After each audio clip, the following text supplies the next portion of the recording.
എന്നാൽ പുതിയ വ്യവസ്ഥിതികളോ ക്ലോണിംഗ് കണ്ടുപിടിച്ചപ്പോൾ ഇവിടെയുള്ള മുഴുവൻ പത്രങ്ങളും പറഞ്ഞത് ദൈവം മരിച്ചു എന്നാണ്. ഇന്ത്യൻ എക്സ്പ്രസിന്റെ അഡീഷണൽ പേജിൽ ആ കാലഘട്ടത്തിൽ നടന്ന ഏറ്റവും കൂടുതൽ വിപ്ലവകരമായ മാറ്റം, ദൈവത്തിന്റെ ആവശ്യമില്ല, ജീനോം കോഡ് വായിച്ചെടുത്തു എന്ന് പറയുമ്പോ ഇവിടെ ശാസ്ത്രം പറഞ്ഞതെന്താ? ദൈവത്തിന്റെ ഭാഷ മനുഷ്യൻ മനസ്സിലാക്കിയിരിക്കുന്നു, ഇനി ദൈവത്തിന്റെ ആവശ്യമില്ല.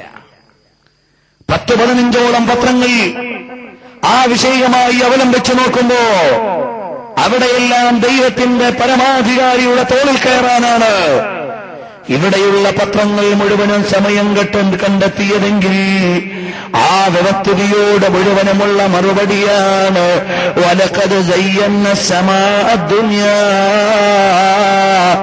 നമ്മളാടണോ ആകാശത്തെ എവിടുന്ന് സംവിധാനിച്ചത്? ഷോമാ കർലവി അത് വരുത്തിയതാരാണ്?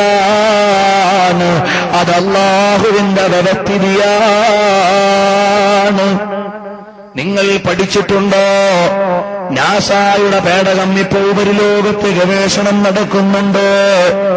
ഓരോ സെക്കൻഡിലും 100 കണക്കിന് സ്ഫോടനങ്ങളാണ് നാസായുടെ പേടകം ഭൂമി ലോകത്തുള്ള ശാസ്ത്രജ്ഞന്മാരോട് തന്നുകൊണ്ടിരിക്കുന്നത്. അവിടെ സ്ഫോടനങ്ങൾ നടക്കുന്നു.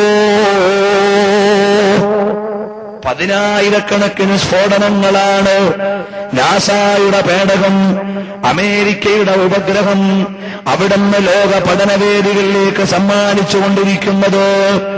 എന്താണ് സംഭവിച്ചതെന്നറിയില്ല. അതിന്റെ ഗവേഷണ നിരീക്ഷണങ്ങൾ നോക്കുമ്പോ പരിശുദ്ധമായ റമദാനിന്റെ 27-ാം രാവിന് അവിടുന്ന് വെള്ളമേഘങ്ങൾ അവിടുന്ന് മക്കാ പള്ളിയുടെ ചാരത്തേക്ക് അവതരിക്കുന്ന ചിത്രം നാസായുടെ പേടകം എടുത്തിട്ടുണ്ട്. അത് നെറ്റിലൂടെ നിങ്ങൾക്ക് കാണാവുന്നതാണ്. റമദാൻ മാസത്തിലെ 27-ാം രാവാകുമ്പോ വെള്ളമേഘക്കൂട്ടങ്ങൾ പരിശുദ്ധമായ മസ്ജിദുൽ ഹറാമിന്റെ മേലേക്ക് അവതരിക്കുന്നു. ആ ചിത്രങ്ങൾ മുഴുവനും ഉപഗ്രഹങ്ങളിലൂടെ എടുത്തിട്ട് പഠിക്കാൻ കിട്ടുന്ന യുഗത്തിലാണ് നമ്മൾ ജീവിക്കുന്നത്. കോടാനകോടി വരുന്ന നക്ഷത്രങ്ങളെ 500ഉം 1000ഉം പ്രകാശവർഷം ദൂരെയാണ് കാണുന്നത്. എന്ന് പറഞ്ഞാൽ പ്രകാശവർഷമെന്ന് പറഞ്ഞാൽ നിങ്ങൾക്ക് എത്ര ദൂരമാണെന്നറിയുമോ? നമ്മളൊക്കെ പത്രത്തിൽ വായിക്കും 500 പ്രകാശവർഷം ദൂരെ ഇതുപോലെ ഒരു ഗ്രഹം ശാസ്ത്രജ്ഞന്മാര് കണ്ടെത്തി. അപ്പൊ നമ്മളൊക്കെ സാധാരണഗതിയിൽ വിചാരിക്കും തിരുവനന്തപുരത്തോ കോഴിക്കോട്ടോ കണ്ട് പുതിയ ഗ്രഹം ഉണ്ടെന്ന. അല്ല, 500 പ്രകാശവർഷമെന്ന് പറഞ്ഞാൽ 3 ലക്ഷത്തി ചില്ലാനം വേഗതയിൽ ഒരു സെക്കൻഡിൽ സഞ്ചരിക്കുന്ന പ്രകാശം 500 വർഷം തുടർച്ചയായി സഞ്ചരിച്ചാൽ എത്ര ദൂരമെത്തുമോ അത്രയും ദൂരത്തിൽ. നിങ്ങൾക്ക് മനസ്സിലായോ? ഒരു പ്രകാശത്തിന്റെ വേഗത 3 × 10⁸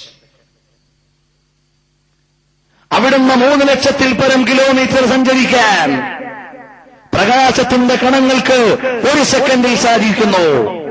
അത്രയും വേഗതയുള്ള പ്രകാശം 500 വർഷം സഞ്ചരിച്ചാൽ എവിടെയെത്തുമോ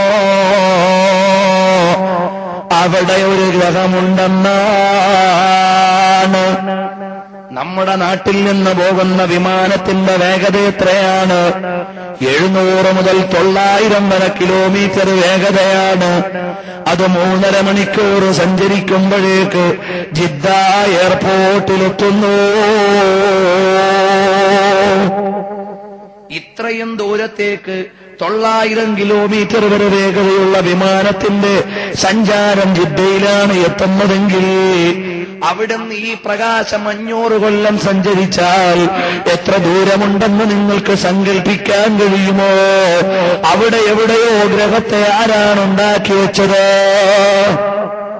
അതുകൊണ്ട് ശാസ്ത്രലോകം കണ്ടുപിടിക്കുന്ന മുഴുവൻ കണ്ടെത്തലുകളും അള്ളാഹുവിനെ കുറിച്ചുള്ള അറിയിപ്പുകളാണ്, അള്ളാഹു തആല ഉണ്ടെന്നുള്ള മുന്നറിയിപ്പുകളാണ്.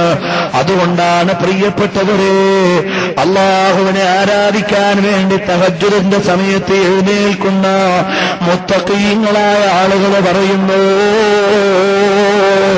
റബ്ബനാ മാ ഖലഖത ഹാദാ ബാത്തിലാ സുബ്ഹാനക ഫഖിനാ അദാബന്നാർ.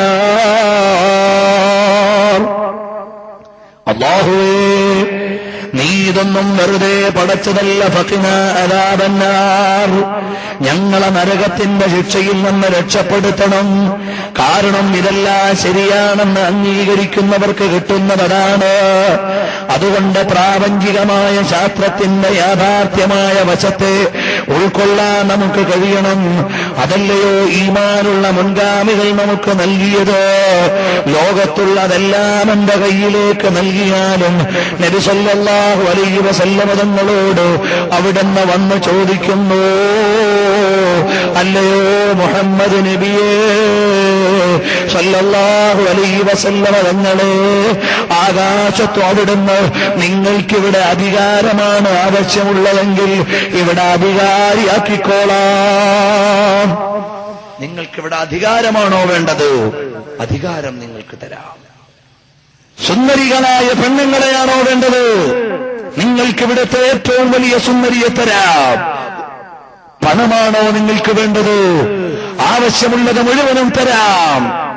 ഈ പ്രബോധനത്തിൽ നിന്നൊന്ന് മാറി നിൽക്കണമെന്ന് നബി സല്ലല്ലാഹു അലൈഹി വസല്ലം